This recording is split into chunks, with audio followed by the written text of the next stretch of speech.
Yeah, baby. That's what I'm talking about. Little Steelers 28-27 thrilling last-minute victory over the Washington Commanders to push their record to 7-2. That's what I'm talking about. Welcome to the David Toddcast. We are. I've been getting more comments for my attire, the Victory cigar.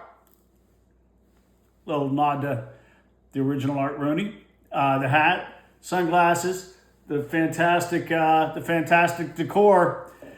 We've got tens of viewers now. We're going to have to start charging for this thing because I'm telling you what's going on. Each week, I give it to you. I give it to you beforehand. Money-making opportunities. And I'm going to tell you now. And that boy, let me say one thing. And I mean this in all seriousness.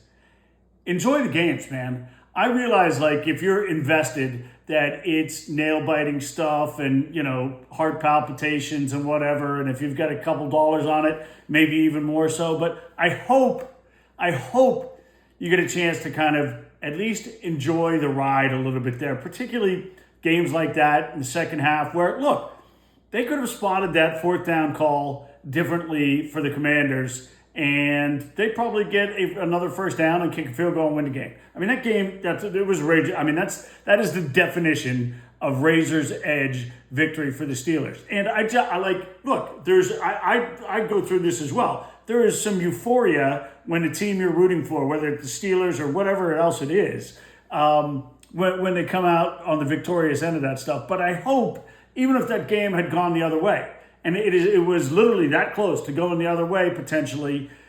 In the analysis, what's funny is the analysis shouldn't be any different, really. Our conversation, what I'm telling you, what we think about the performance really shouldn't hinge on whether an official comes in from the side, the two guys, and in my mind, mismarked the football by about that much, which might have been the difference between a first down, because they weren't overturning that call. It was so close that the call on the field was most likely going to stand because there's not clear, there's no chip in the football. I will tell you, here's a little funny thing to know, that 10 years ago, maybe even as recently as 5 years ago, they would always bring the chains in and mark that stuff.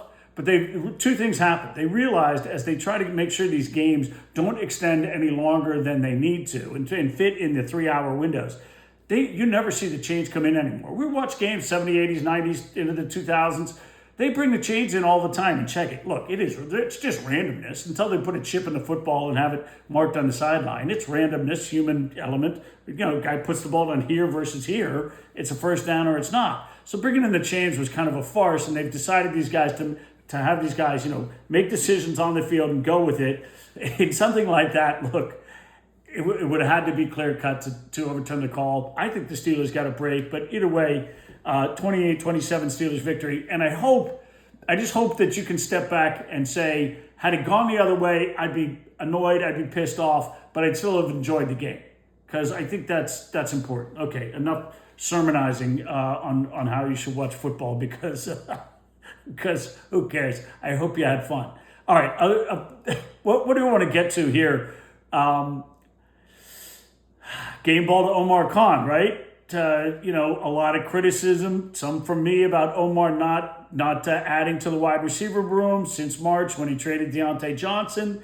Steelers don't get Brandon Ayuk, don't get Devontae Adams, don't get Christian Kirk. You know who they got? They got Mike Williams. Mike Williams got one target, 32 yards and a touchdown.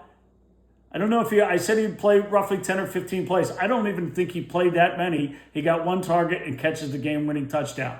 And Preston Smith, another guy. Look, a little bit not on the radar that the Steelers were in the market for an edge rusher. Didn't obviously know that Preston Smith asked for a trade for the Packers. They bring him in. I think he ended the game with 3 tackles. And a huge play to start the fourth quarter, the first play of the fourth quarter when the Commanders try to run that gadget play, throw it back, and Preston Smith makes a tackle for an 11-yard loss. Fantastic. And with the Alex Highsmith injury at the very end of the game, was on crutches in the locker room after the game. probably going to hopefully miss 2 to 3 weeks and not 6 to 8 weeks. Hopefully he doesn't have a broken ankle. But it looks like the acquisition of Preston Smith and Nick Herbig returning to action next week, even more important. So game ball, Omar Khan, nice job. Trade deadline, success. Even if those guys do nothing more, I think Mike Williams making one catch that kind of ensured a victory made it worth the draft capital that they paid off to acquire. Okay, stepping back. The elephant in the room, the very first possession, second possession, now the Steelers go up 7-0. Mike Tomlin on a 3rd and 15, on about their 15, decides to go with a fake punt. If you follow me on Twitter, and please do, I have a lot to say during the game. I have a lot to say all the time. You can follow me at David M. Todd, excuse me.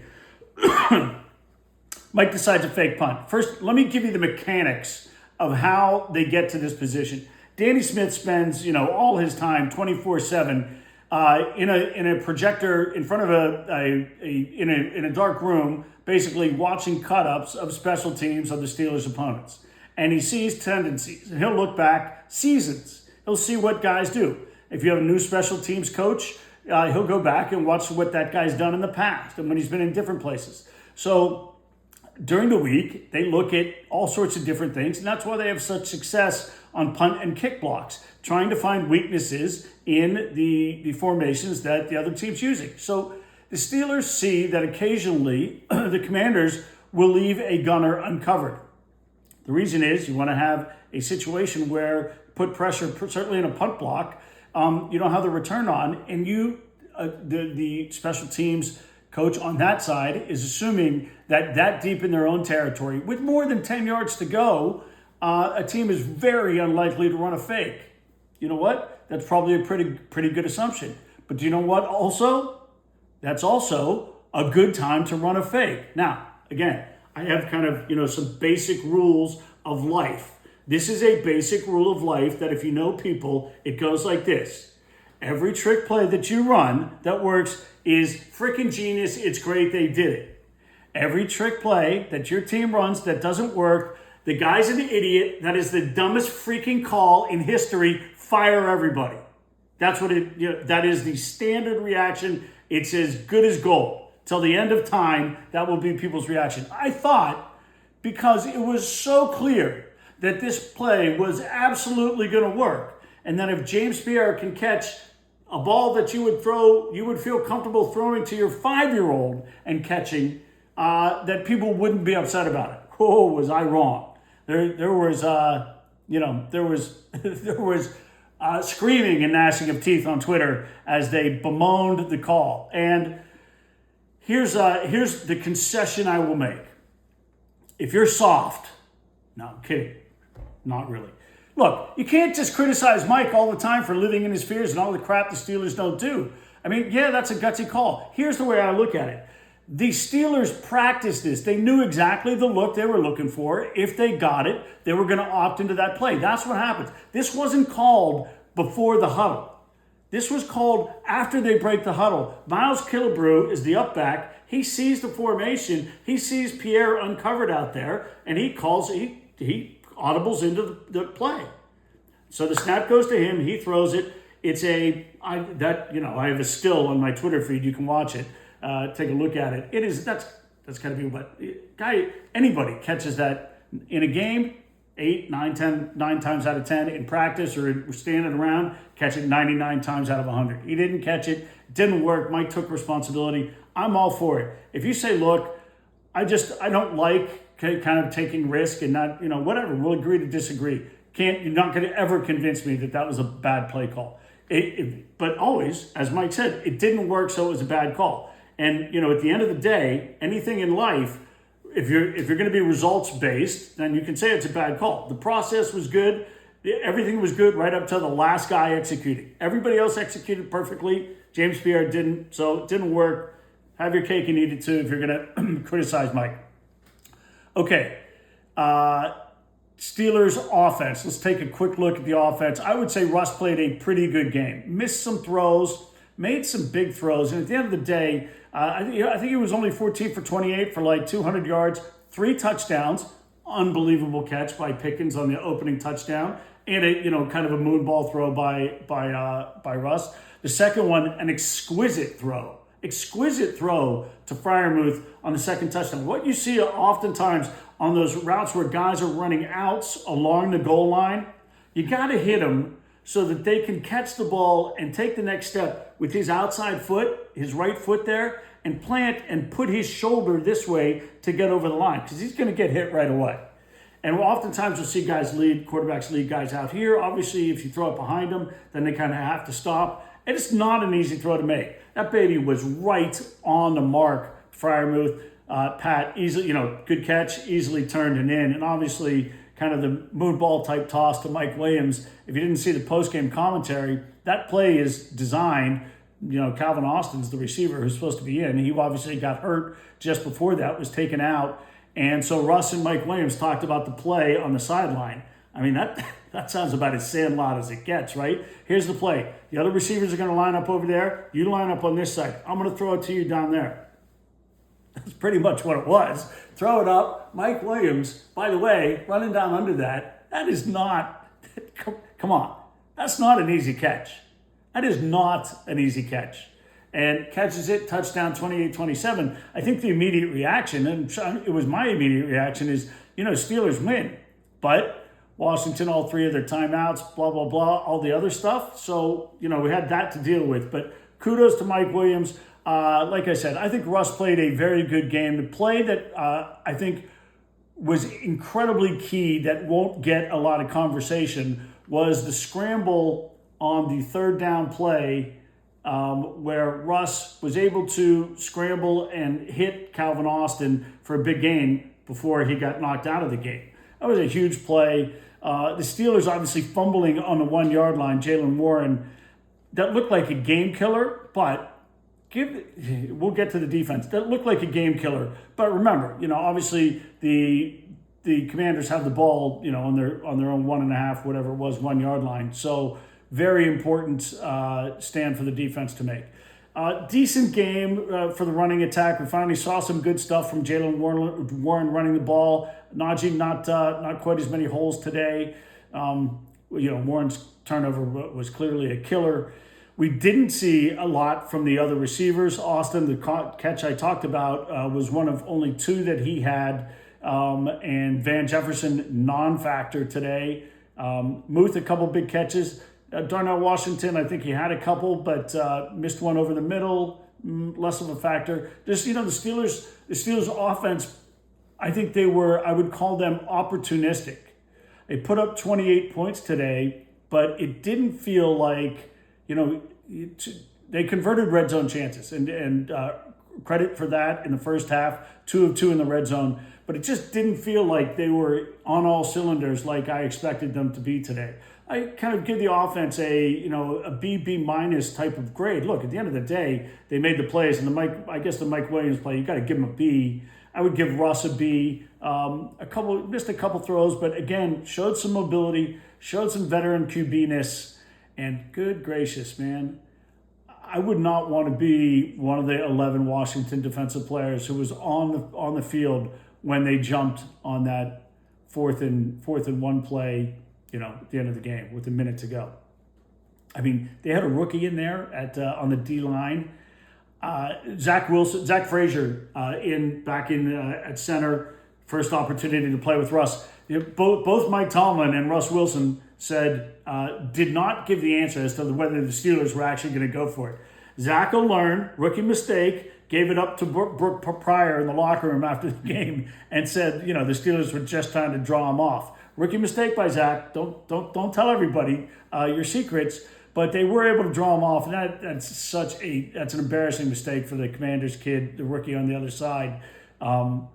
So kudos to Mike for putting out there. You think it's obvious, 4th and 1, don't jump, but they did, and that clinched the game.